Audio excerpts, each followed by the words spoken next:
What's the balance between, especially on punt return, well, any returns, not putting yourself in a position where you might turn it over versus being aggressive and going good. So, obviously that's been a source of frustration throughout the course of this whole year. And, we've given up a lot of hitting yardage just by letting the ball hit the ground. One of our number one objectives is to field all kicks. Like going in, the mentality and the mindset is to field all kicks to prevent the hidden yardage that happens. Now, you got to be a good decision maker. The UMass example where the ball's kind of spraying all over the field, if you don't feel like you can field it cleanly, our number one team objective every week is to own the football. So we want the offense to have the next snap no matter what. So we're going to make sure that happens. With that being said, that's where the judgment comes in. Within reason, we want to field all kicks. There was 2 balls for sure that hit the ground the other day that we absolutely need to field. The last kick, give credit where it needs to have. They roll punted, they kicked it back across the field, they were trying to keep it out of his hands. Of course, we don't want to give up the yardage, but if he didn't feel comfortable going to get it, obviously we prefer to have the ball versus diving. Now, get on top of it so the clock stops rolling. That's a critical piece of it. But, so there is a fine line in terms of that decision-making process. But at the end of the day, we try to educate our guys to the best of our ability throughout the course of the week, put them in those situations as often as possible, and then let them make those decisions on game day. Because if I start telling them you have to field everything, we're going to start making some bad decisions back there as well. Put 2 return guys back there, then you're losing a blocker. I mean, are there some disadvantages of trying to outthink what another team is doing? Well, so, for example, just contrast the 2 weeks. UMass, we had 3 returns back there, and the ball was still hitting. So, we can't put any more than the 3 guys that we had back there in the UMass game. Last week, Clemson had not showed to ever kick back across the field. So that wasn't really part of the game plan. Good job by them in the situation to be able to go execute it that way. So yes, if the situation dictates, 2 returners are always an option. 3 returners were an option a couple weeks ago. That really wasn't part of the thought process at the end of the game the other day, just because it hadn't been something that they had shown to do, and we wanted to present a look that forced the look that we got and force them to roll out. And we had kind of a wall return set up going the other way. And if it had been a ball that we could return, we would have had an opportunity to play. How hard is that to execute what they did? I mean, to kind of roll one way. It's just something that Alex obviously can do it. You have to have confidence in your punter, because anytime you're kicking back across the field, you do expose yourself a little bit if the ball is mishit. So it's something that you have to have confidence in that kicker that he's going to be able to get it on the ground and locate it where it needs to go. And some kickers have more of an ability to do that than others. It looked like there were 3 missed field goals at Clemson. Clemson missed 3 field goals. You guys went aggressive going after it. Do you think that made an impact in kind of dictating the way they kicked the ball? I definitely do. I thought Jarvis did a really good job coming off the edge on the first missed field goal. He almost got there, but there was really good push inside as well. And I do think that forces when a kicker feels the pressure of the rush. I do think that can force a little bit of timing miscues. And once you get someone to miss one time, now it's on, because it gets in your head a little bit, and it can. And that was obviously critical in the game.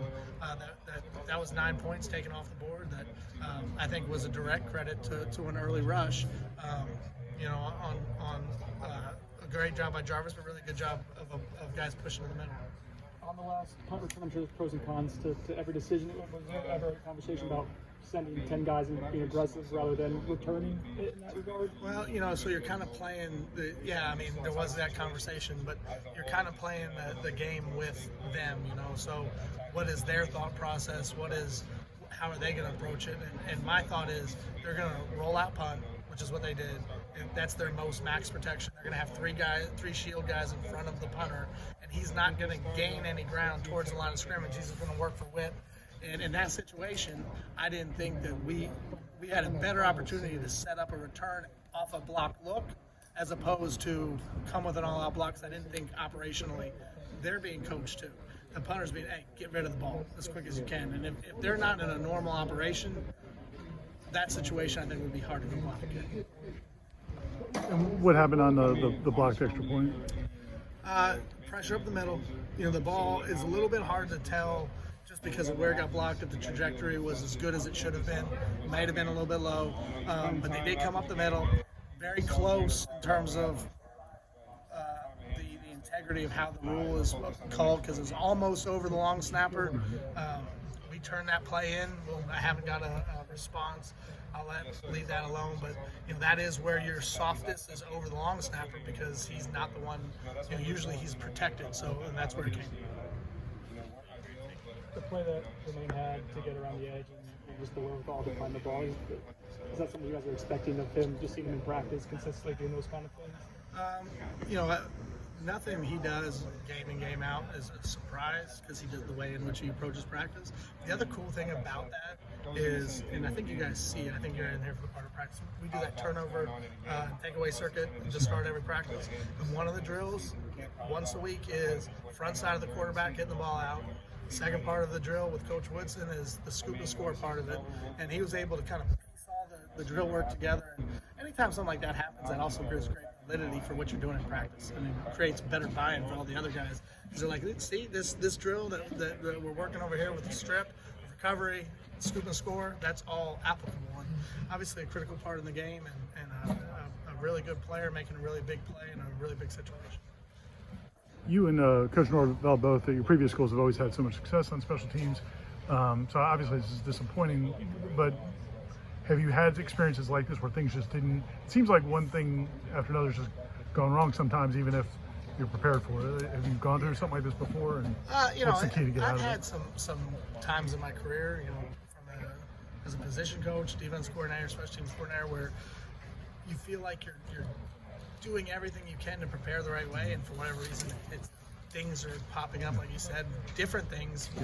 We start the game off kicking the ball out of bounds. Yeah. There's a lot of things that could have happened on that play, but kicking out of bounds wasn't one that I thought was going to show up there. Hasn't been close to doing that the whole year. So that's frustrating. You game plan the UMass game and say, we're going to put 3 returners back there. Never in my career put 3 returners back there, because we're not going to let the ball hit the ground. The ball hit the ground, everybody.